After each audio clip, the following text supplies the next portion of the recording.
weekend. So to kind of give some updates for those of you who are interested, not you can either skip through or whatever you want. But so I forgot to bring my camera, and I did end up doing a sealed event twice since the pre-release. I did pretty good on the one last Saturday. I think I got like second place. I kind of won with that Delve Dragon that was going off, but I lost to the one that he basically buffed up the ones that was like a 2-1 indestructible when it deals damage, takes stuff from the top. Basically took all the resources I needed, and then I was like, ah, shoot, I lose. Last night, nothing crazy. Of course, like many people, I still didn't pull a Dugan, so I'm like, I want it, like so many people. But luckily, I did end up drinking coffee and eating. Hold on, let me hold my mind. Luckily, though, I did actually make a pretty good deck. Not as better than I thought it would be. It was one of those, nothing exciting. Even my friend who plays Commander looked at it and was like, well, I guess you don't really have a lot to work with. I'm like, no. But I actually did really well. Had a lot of responses, had some big creatures. That's sort of, in my draft deck, the ideal in limited formats. Have some buffy things and things to remove their buffy things, so that's always good. Got some okay pulls, nothing crazy. I did, of course, normally I try to spread the love and get different packs for prizes, but I'm really trying to pull that Ugin, like so many people. My buddy has Ur-Dragon, so like he's hoping that I pull some of the stuff that he needs too, but maybe he'll get it soon. But we'll see. But yeah, no, I actually updated the TCG page. I've also been upgrading decks with stuff from the new set, as you probably saw in previous videos, and everything I'm not using or things I pulled multiple copies of are now posted on our page. So if you Google TCG Find Seller and then look up Deck Doctor, you'll actually see the stuff we posted. We didn't post the commons and uncommons yet. Those are going to wait until, really, I have time, but all the rares are posted. But once I start sorting the commons and uncommons, I'll kind of see like what's going for good, what's not, but also just have them aside. So if there's anyone who's unable to go to pre-release or realizing what's good in standard and need some updates, that's completely fine. Like I already have one guy asking for some stuff, so we'll see. But yeah, so with that, I was just going to do a demo video today to kind of walk through like some of the ways I play Commander and how I do threat assessment, things like that, kind of like before. So in this case, we're going to start with, a little less announcements, really. I mean, I know everyone's been busy and things like that, so I might try to do more live streaming today if we get enough people. So we'll, for Commander, obviously. We've been doing a lot more Commander than Limited recently, just because I've been pretty busy on the days where they normally have Limited, and also I might be able to do one on Wednesday, so we'll see. But we're also just going to, see how it goes. Well, anyway, so the Commander. So like I always say, threat assessment usually begins by what commanders people are playing. And there's two less known and a well-known and a known, I guess is the way to put it. Because, of course, first one, the well-known is Korvold. That's usually one people are going to naturally look at and be like, oh my gosh, he's playing Korvold. Guys, look out. Which is understandable. Korvold is pretty disgusting. Like, is this the CEDH Korvold? No. Korvold's so Korvold. I see a lot of people get salty when people see Korvold, and they're like, stop him. There's kind of a pro and con to that. Like I said, a couple weeks ago, we had the same conversation with someone who was playing Ur-Dragon on the Commander, and he was playing that just because he loves dragons, and we get it, but dragons in the set are pretty powerful. That's one of the reasons why people are going crazy for the dragons that just came out. And, sometimes people look at that and they're like, that's concerning. We need to stop it. So there's a bit of both. I get, like, if they're playing something super casual, it doesn't do anything. But that's why I always like what my buddies say back when I lived in California, when they were like, listen, at the end of the day, we're still getting to know you. So all we know right now is Korvold is disgusting. And if we see that your deck is not, then we understand. But if it turns out that it is disgusting, then of course we're gonna have to put a stop to it. Then of course there's Akama. That one's a little more known, and my friend groups hate it when I play this deck. Not hate it, but like they're definitely on guard because they've seen what it can do. Basically, the theme is, it's not Dino Tribal, because I know people might see it and go, oh, is it Dino Tribal? Why aren't you playing the Discover Commander? It's not Dino Tribal. I didn't choose I didn't choose Zakama because of the fact that it's a dino. I chose Zakama because I love how it untaps my lands and has a ton of activated abilities. So that's what the deck is all about, untapping things and being able to activate his ability as many times as possible. And players, every time I play it, were like, oh, he has so many lands. It's amazing. And hopefully you'll see that in action. The next one's been there for a while, but, you know, I'm just trying to keep playing it till it has a chance to win. I feel like each time I go through the cycle, there's that one deck that's there the longest, and I think this cycle it's that one. The theme, of course, is running a bunch of low and high drops, because that way I could ramp my commander out. And then basically, it has been kind of acting slow recently, so if I come across some changes, it definitely needs more non-basic lands. So I'm keeping my eye out on those, see which ones it doesn't have yet. But anyway, yeah, that's the part of it. Like, it just needs to get the commander as fast as possible, so that way it could cheat in big cards that normally cost a lot of mana for really little. Lastly, I don't know, some of you may know him, some of you may not. He's one of the legendaries that was in the Goyf Precon that I actually made a deck out of, because he's one of the commanders where I wanted to build him more than the actual Precon. I used to not be a fan of that when I was first getting into Magic, because it felt weird to buy a Precon just to use something in the Precon, so it was kind of weird to me back then. But basically, he gets +X+O, where X is the greatest power creatures in the graveyard. And whenever he attacks, he starts off as a 0/5 though, but when he attacks, everyone mills a card. And he also lets me play a land and cast a spell from among the things that were milled this turn. So this is kind of like a mill graveyard deck, where I could basically take other people's cards or just play mine faster. It's a lot of fun, and I like it. But anyway, yeah, with that, we're going to kind of get started. So obviously, threat assessment-wise, people are likely going to look at Corvold, maybe Zakama. The others, some people know it, some people don't. But I remember one time when I was playing the Izzet deck with people at a game store, they were like, oh, that's interesting. And then they saw what I could do and be like, everyone, stop him. It was kind of funny. But anyway, yeah, we're going to start with Zakama, because he's like the one who was played in YouTube last. So draw for turn. He's going to play a land that enters tapped and pass. And then I'm going to start off pretty basic. This one's going to play a mountain and a Sensei's Top. A lot of you know of the Sensei's Top. It's a pretty big card. It used to be even bigger. It's the one where you pay 1, rearrange the top 3 cards of your deck, look and rearrange the top 3 cards of your deck, and then tap, draw a card, and then put this on top, the Sensei's Top. But I really like Sensei's Top in decks where that like matters, right? Where it matters and you don't feel like where it matters, so that way you can control what you're getting on top, if that makes sense. That's why I like it in this deck. So this next player is going to draw. He's going to play a land that doesn't enter tapped, and then he's going to pass his turn. So then it's going to be the Corvold player's turn. I will say Corvold is keeping a risky hand this game, but honestly I was too lazy to redraw. So he's probably actually going to sit there, even though some people are going to be like, but it's Corvold. So untap and draw. This player is going to play a command tower, and then he is going to pass. So then it's going to be the Sensei Top's player's turn. He's going to draw. Oop, he didn't see that. He's going to play a land. And then he's going to go ahead and activate the top now. If you saw his hand, he's going to start his engine. Oh, that's pretty good. Yeah, he's going to keep it like that. He probably should have done that first, to be honest, but then he's going to pass. So then it's going to go to this other player's turn. Oh, that's a pretty good draw. He's going to play a mountain and a Soul Ring, and then he's going to pass. Normally, that's, of course, going to get players be like, he has a Soul Ring, but there's a reason why he did it the way he did. So what he's going to do is for 0, play a Lotus Petal I just drew. He's going to sack it, and for 2, play Arcane Signet. And then for 1, he's going to play Wild Canister.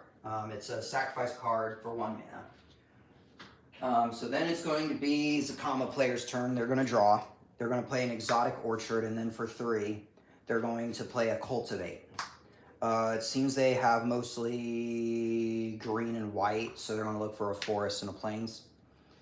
There's the plains, they're going to put that in their hand, and then there's a forest that they're going to just put into play once they find it. Where's the forest? There it is.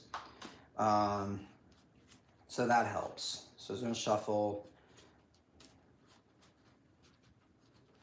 Yeah, normally it's better to keep your mana up with the Sensei's Top, but he did it because, fun facts, he has no blue cards in his hand. There's one card in here I need to take out because I read it wrong and realized that the other night. Boo. So then it's going to draw. He's going to play the card he wanted. Shocker, it's an island. And I think actually for now, he's going to go ahead and pass. He could activate Sensei's Top right now, but again, he wants to keep his opponents guessing. Like, does he have a counter spell? Does he have a response? So what's going to happen? So end of turn.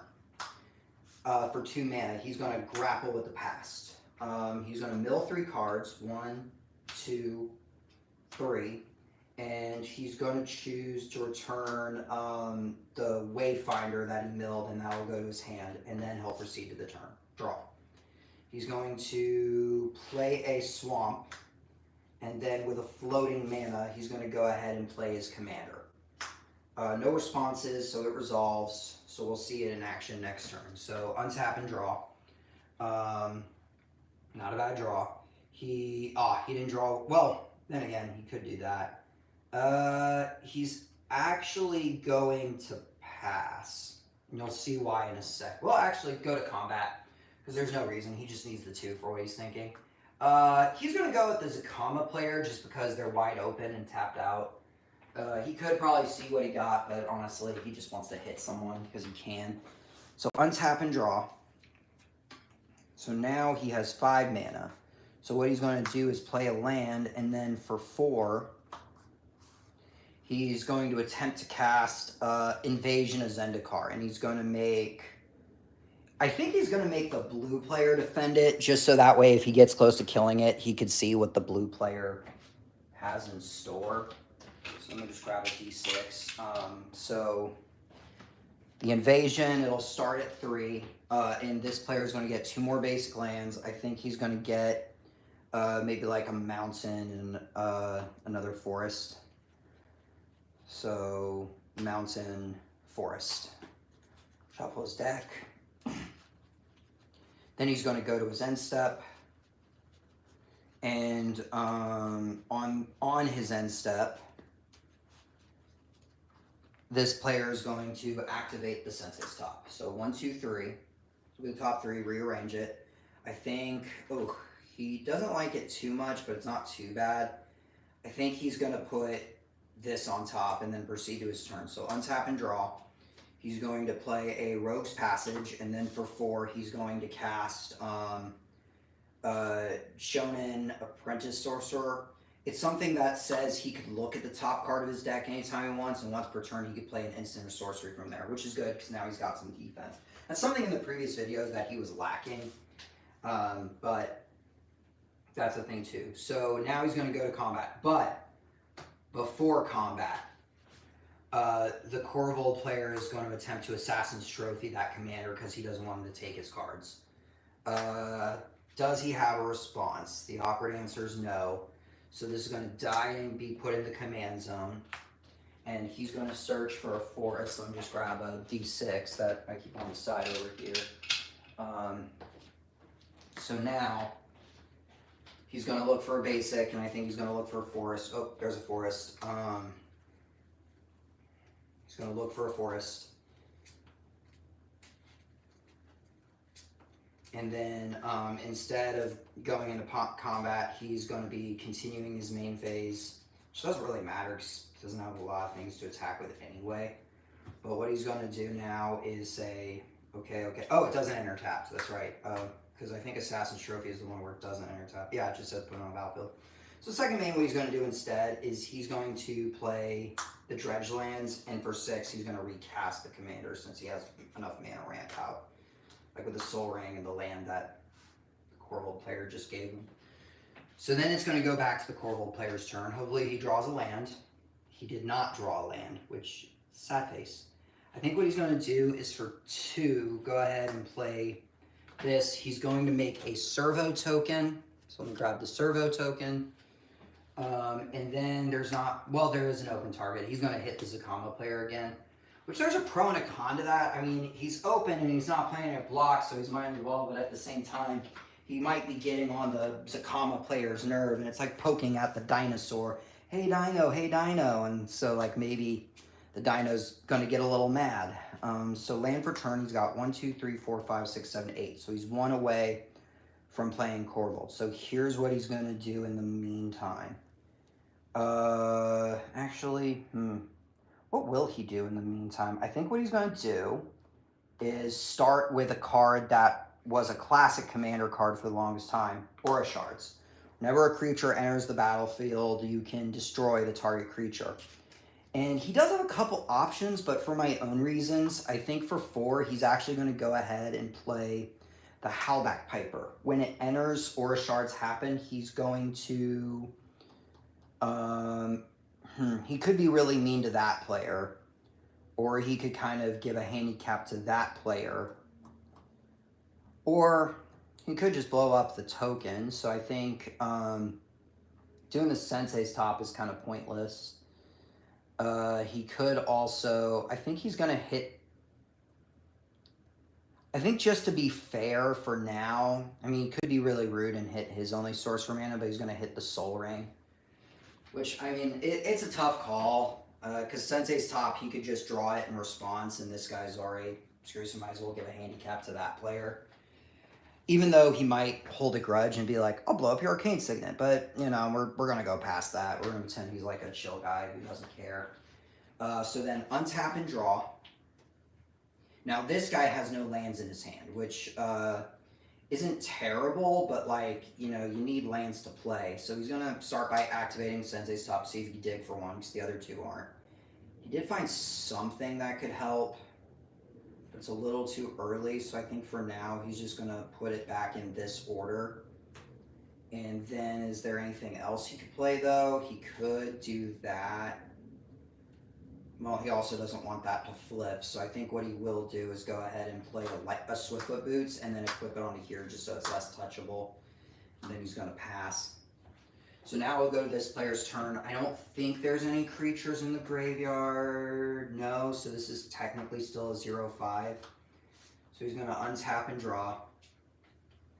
He's going to start by going to combat. I think he's going to attack the Zacama player too, just because he's going to play his Chimera soon. So attack trigger, they each mill a card. So far we got a land and a non-lands. This guy's like, oh, that's why I hesitated. There is a creature that hit a couple, so it's 4. So it's going to be a 4/5 coming his way. He's going to take it and go down to 34 because he doesn't want to lose the ability that this could do. He's then going to proceed to second main. I think what he's going to do is play the land from this player's graveyard. And then for 3, 4, I think that's right, do what he wants to do. Yeah, that seems legit. He's going to actually play the Hedron Archive that this player milled, just so that way, you know, he has it. He's ramping. And then for 3, so he's going to float 1, he's going to play a Nyx Weaver. And then he's going to go ahead and pass. So then it will be... Oh, I just realized something disgusting. Not the best move. Draw. Land for turn. So far he has possible 4 mana.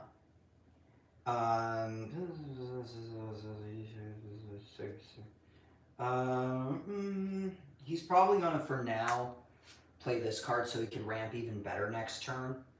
He doesn't really have any good targets for attacking, so he's just going to pass. It's a card that says whenever you sacrifice a non-land or non-token, I think. Yeah, non-token, you get a Scion token, which will help him ramp. He did cast a spell, so it's not nighttime. Because it does have Daybound, where if a player doesn't cast spell, it's nighttime, it flips. But then if a player casts 2 or more, then that happens. Ooh, that's a pretty good draw. So what he's going to do is for 3, 4 mana, he's going to cast... Yeah, he could flame something in, but his hand doesn't really care for that right now. He's going to cast Beast Whisper, and then for 4, he's going to cast another creature that basically say, creatures big enough can't be countered. On Beast Whisper's trigger, that lets him draw an additional card. That's why a lot of people love this in Commander, because Whenever you cast a creature spell, you draw. 2 creatures entered. He's going to blow up the spider.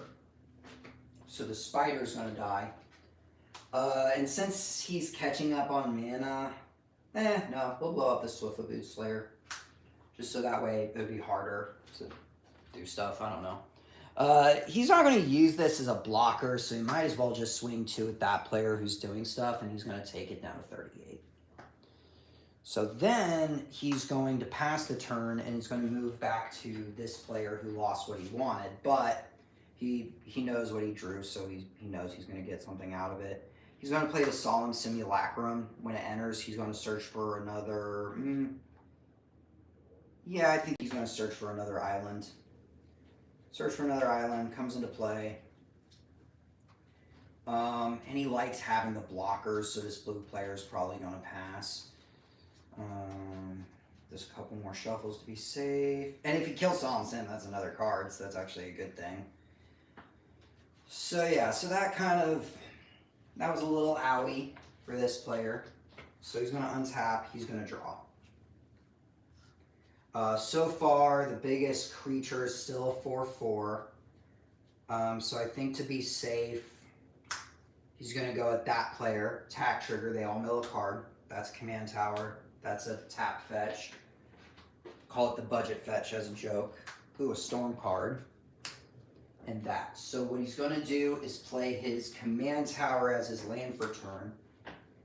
Oh, and he's going to chump block so that way it dies and he could just draw another card. There we go. He's drawing cards. So what he's going to do, he played his land for turn from the graveyard. 1, 2, 3, 4, 5, 6, 7, 8, 9. He doesn't have enough. And he also needs an extra red. That's that. So what he'll do instead, what else did people mill? Ooh, what is... Oh, does that say destroy all tap creatures? I mainly got it because it's a Jurassic Park card and I thought it'd be funny. Destroy all tap creatures. Yeah, that doesn't help him. He already played land for turn, so I guess he's just going to play stuff from his hand. What does he have in his hand? Yeah, normally I like playing stuff from that first just so I could keep my resources if something were to happen to my commander. So I think for 1, 2, 3, 4, 5, 6, 7, 8, he's going to leave his Command Tower on tap, but for 8 mana, he's going to play the Stonehoof Chieftain. It's a 8/8 indestructible trample that says all your attacking creatures also get trample and indestructible, which is pretty good. So now he's going to untap, he's going to draw. He's going to play a lands. He's going to sacrifice this for 1 mana, trigger, each opponent loses a life. And that's where people go like, oh, the Korvold player, he's doing stuff, and because he sacked a non-token this way, he does get an Eldrazi spawn. So with the mana floating, he's going to float a green, and for 5, he is going to go ahead and play his commander. When his commander happens, he's going to sack the servo token, so he's not going to get another one of these, but trigger, each opponent is going to lose another life. Because something was sacked due to his own ability, this is where I'm grabbing another dice, he gets a 1/1 counter and he could draw an additional card. And I don't think he played a land this turn, I don't believe, right? Oh, I think he did. I don't remember, guys. But either way, he drew a land, which is nice. So now he has a little more defense going. So does he want to go to combat, though? I don't think so, because right now he's barely in, so he probably doesn't want to get on anyone's nerves. So then it's still daytime, untap, draw. Oh, here it is. He's going to play a shock land, so he's going to pay 2, go to 30. He's going to, for 3, 6, 9, play his commander. No one has a response. So he's going to untap his commander. When he enters, he could blow up an artifact or enchantment. I think he's going to blow up the Hedron Archive, so this player probably won't be able to ramp it as much. And usually he likes to keep his lands sort of at bay, so that way he could activate these 2 if he wants to. So what he's going to do is go to combat. He's going to go 5 at the invasion. They're not going to do anything, so it's going to die. This is going to come back as a creature, which will trigger this. I think he will blow up the Arcane Signet at this point. Of course, the salty player, so he'd probably be like, why? Why are you doing that? There's no other good targets. What are you talking about? Oh my gosh, what do you mean there's no other good targets? Good times. So for now, he's going to pass and see how people decide to handle him and how he'll respond. So then, untap and draw. I'm going to put this back. Untap and draw. Let's see what he gets. Not bad. He's going to... He has options, but he does want to get another land. So he's going to do Sensei's Top again. Ooh, that helps. That's actually really scary. Oh, that's actually really scary. He doesn't like this. You'll see why soon. He's going to, for 3 mana, play River Song, which will let him draw from the bottom. So I'm going to grab the dice back to remind myself. He's going to draw from the bottom instead. And see if he could dig for a land or something. So then it'll go back to this player's turn, and this is why he was a little not happy about what he saw. Because he knows what's going to happen next. Draw. He's going to go to combat, but before combat, the Korvold player is going to do a little something. Well, he's going to do a few things. First off, he's going to attempt to swords the thing that'll give his commander indestructible. Does he have a response?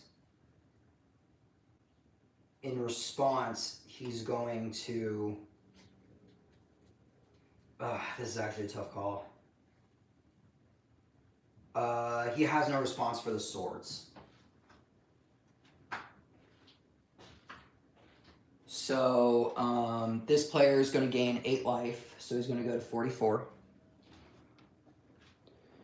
But he's also thinking, you know, I'm going to, like, still swing at somebody. So, but before that, what the Korvold's going to try to do is pay 6 to 3 damage, 3 more damage.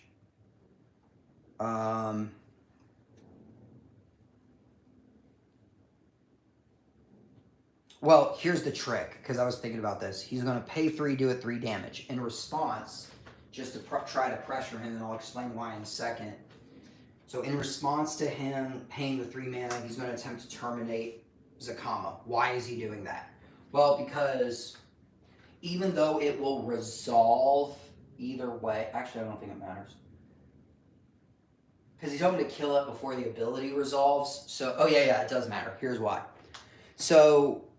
he's trying to do it before the 3 damage resolves. Why? Because if Korvold, if Zacama wants it to still happen, he's forced to use some more mana right away instead of, like, being more careful. So he's going to go ahead and let 2 of the abilities resolve. So, for example, it really doesn't change anything, so he doesn't have to put enough to kill it on top of the stack. But he would have to decide what to do with it before things start to die. And I think what he'll do is for 3 more, deal 3 to that, just so they don't have to deal with that later. So basically what this player did as a trick is he's forcing the Zacama player to make decisions now. Because since Zacama's about to die, it's his last chance to do some tricks with it. So instead of waiting to see what Korvold is doing or wait till what he plays next, he's forcing the Zacama player to decide, like, right now. Like, what do you have to do right now instead of wait? So what he chose to do was, it would be on the stack. So with the 3 mana, he's going to just gain 3 life. So he's going to go back up to 33.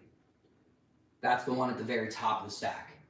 The next on the stack is the 3 damage ability. Bam. 3 damage on it, 3 to go.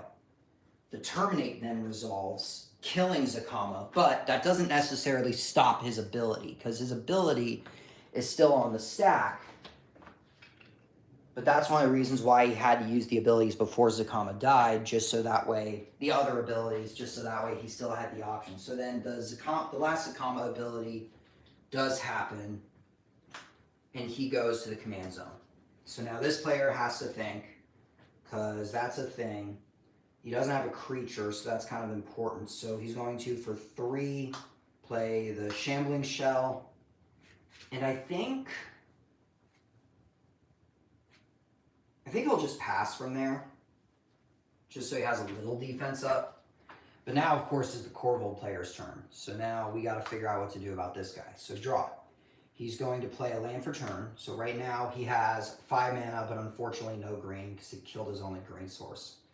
So what's going to happen is for 3 mana, he's going to play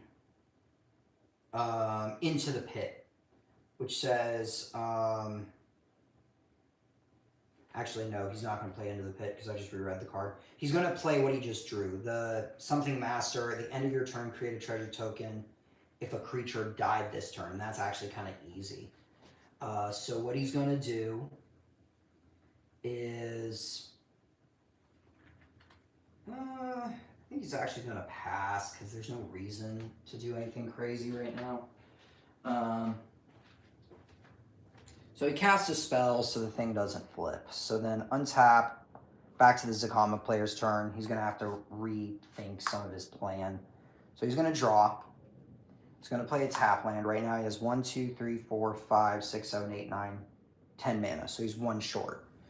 So I think for now, for 3, he's going to play one of the cards from Murders of Karlov Manor, which is actually so good in a deck like this if you ever play it. It's a 4/4 for 3. Has to be picky on colors. You could pay 2 to give it Death Touch. You could pay 1 to give it Vigilance. You could also pay 3 to give something Double Strike, which is pretty good. So he casts a spell, draw a card. Yep, here it is. For 2, he's going to play an Arcane Signet. So he's going to have a little more resources next turn. I think for 4... No, he's not going to do it yet. He has a better idea. He's going to go to combat. I think in this case, he kind of wants to spread the love a little bit. He's going to go 4 this player's way and 5 this player's way. This player's just going to take the 5, go down to 33. He doesn't need this dice anymore. This player's actually going to go ahead and block because it has Dredge and he wants a Dread card in his graveyard for later. So then the Zacama player is going to pass. On the end step, he's going to do Sensei's Top again just to make sure. He's actually going to put some things back in... no, I think he wants to put it back... Well, he'll put it back in this order for now. So untap and draw. He's going to, for 1 mana, Sensei's Top again, because it's pretty bad. Okay, this is good. He's going to put it back in this order, hoping nothing happens. Then he's going to 1, 2, 3, 4, 5, 6, 7. He has 7 exact, so he's actually just going to pass. So then it's going to go back to this player's turn. Untap, draw. He's going to play a land in 1, 2, 3, 4, 5, 6, 7, 8. I think he's going to just go ahead and play his commander again, then pass. Right now, the Corvold and the Zacama player are the scary ones. So what's going to happen now is it's going to go to the Corvold player's turn, untap, draw. And he just doesn't have doing things where it's worth it right now. He could float one and draw, but I don't like it. I know that's not the smart move, but he's just going to pass. So then he's going to go back to the Zacama player, but on his end step, he's going to activate this land that some commander players know about, some don't, where you pay 3, tap it, and since he does have a creature power 4 or greater, he gets to draw another card. Ooh, he just drew a gross card. Untap.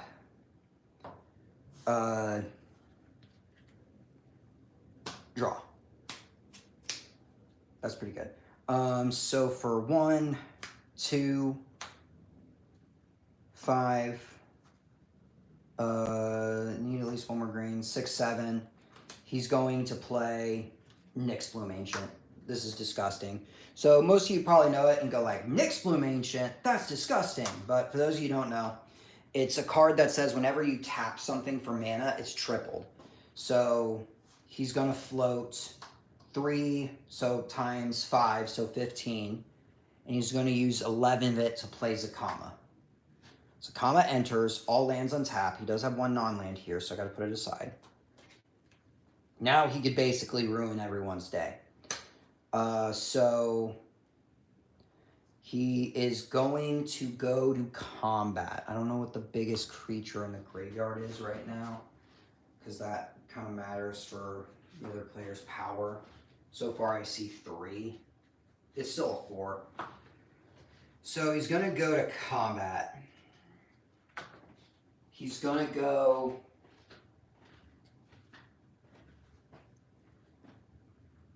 4, 5 there, and 4 there. And for now, we're just going to say the player knows what the ability is, so he's just going to take it. So yeah, he's going to take the 4, go back down to 40, and he's going to take the 5, go down to 28. And then, oh, this trigger happens. It's technically an artifact land, so he's going to blow it up, and he's like, in response, I'm going to pay X to create a treasure token. And he technically sacked a non-land permanent, so he gets another Scion, which actually really helps him. Then it's like, okay, well, another one entered, so technically he could blow up the treasure token. He's like, hold up. He's going to float it in response. It's a token, so this doesn't happen, but he does still get a buff from Korvold and another card draw. So then the combat stuff happens, and for now he's just gonna actually just pass to see what people do. So he's gonna, which actually really hurts this player's plan, because whatever he plays is gonna get blown up, and he doesn't like that. So he's gonna activate Sensei's Top, 1, 2, 3, still digging. No land. So I guess for one, what he'll do is he'll attempt to Chain Lightning the Beast Whisperer. Doesn't have a response, that's fine. Beast Whisperer dies, and then he's gonna pass. This guy, of course, just wants to dig for answers, so he's gonna untap and draw. Ooh, nice. For now, he's just going to wait before combat. That's what this guy says. 3 white floating, 3 red floating. He's going to use a red and 2 to deal 6 damage, 3 damage that twice, so that's 6. Honestly, this is getting close to the point where players think to scoop, because no matter what they play, this is where this deck kind of gets you in a lockdown, because end of his turn, he's like, wait, I'm going to float... Let's just say 1, 2, 3, 4, 5, 6, 7, 8. So 8 times 3 is 24. Minus 3, that's 21. Deal 3 damage to that, just so that way he doesn't lose life for what he's about to do. So he's down to 21. Korvold's at 6, so he's gonna... Well, this is another cool trick just to make him work for it. So right now he's at 21 mana. Let's say 3 on Korvold, another 3 on Korvold, that brings him down to 15. In response to that, what Korvold player is going to do is sack both of these tokens to float mana, trigger, it goes up twice, he's going to draw 2 cards. So Zakama, of course, in response to that, is just going to do it again. So that will be another, so it'll go down to 12 mana, Korvold dies. And then he's going to use 6 more of it to boop boop, right? Yeah, so both of those die. And so he has 12 mana remaining, or 6, so he's just going to gain a, well, he's just going to shoot this because he can. And this is where the players normally scoop, because from here on, he's going to untap. He has a ton of mana. Even if they kill him, they have to find a way to work together to get rid of the Nyx Bloom and Korvold. Sorry, and Zakama, because as of now, especially if this is about to flip and he could look at the next 6, Zakama's just going to use all his big mana to blow up whatever they play and gain a bunch of life. And this guy's not drawing lands. This guy can't dig for any answers. So this is usually where people start to scoop, because it's like one of those scenarios where no matter what you play, especially when you're falling behind, it's gonna die. And unless you have a way to like board sweep or handle all of it, even with that, it's almost impossible. So the players are going to scoop, and the Zacama player wins from like just having all that mana out where he could just keep paying to blow up whatever people play. So that's sort of how my Zacama deck works.